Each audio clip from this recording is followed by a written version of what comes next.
Does anyone else have a friend you'll be on FaceTime with for no reason at all? Like, you don't even gotta be talking or paying attention to each other, and you're always doing the most random things while on it. Like, I was on FaceTime with my friend once while I was making food, and my mom came in, but she didn't even notice him, because neither of us were talking. But then he coughed, which made my mom flinch and go, "Did you hear that?" And I said, "Hear what?" Then she goes, "I'm pretty sure I just heard someone cough." So I was like, "Oh yeah, that's James." And I showed her the phone, but then she was like, "Since when were you guys talking to each other?" And I was like, about the past 2 hours. Then she asked why no one was speaking if we were on the phone this whole time. And I was like, I don't know. We just kind of like to chill in each other's presence, to be honest. But what makes this hilarious is James didn't even hear any of this conversation because he had me muted. Why was I muted, you ask? He was at the dentist. We were FaceTiming while he was getting a cavity removed. So when I say we FaceTime for no reason at all, I mean it. Why do rich people get so defensive when you mention that they're rich? Like, I go to school with this kid that everyone knows is really wealthy, and sometimes people will make jokes about it, and his response is always like, "I'm not even that rich." Like, bro, what are you doing? Because if I was rich and someone tried to make fun of me for it, saying, "Oh, look, there's the rich kid,"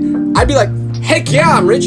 I'm super rich." I would be flexing on him. Trust me, there's a lot of things that I'm insecure about, but being rich would not be one of them. Have you ever had a friend that will leave the group chat for attention, and they'll do it thinking everyone's gonna beg for them to come back, when in reality, no one cares? Like, I have a friend that will leave the group chat for any minor inconvenience he has, so he does it like once a week. But every time he does this, no one even says anything about it. He leaves, and then we just continue whatever conversation we were having before. But the most funny part is that after about 5 minutes, when he realizes that there's not gonna be anyone begging for him to come back, he'll text one of us separately and be like, "Hey bro, can you add me back?" But I know he feels so embarrassed sending that text every time, because one time after he left, instead of texting us, he just created a whole new group chat hoping that we would use that instead, but no one did. They be acting like the world's gonna stop spinning when they leave. So if you're the person in your friend group that does this, trust me, it's not worth it.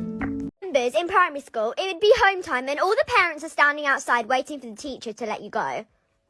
And then suddenly a very, very serious crime happens in the classroom. Your teacher has discovered that there is one glue stick without a lid on it.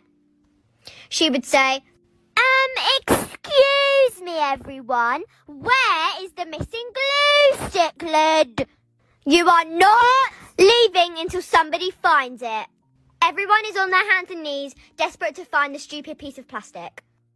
Like love.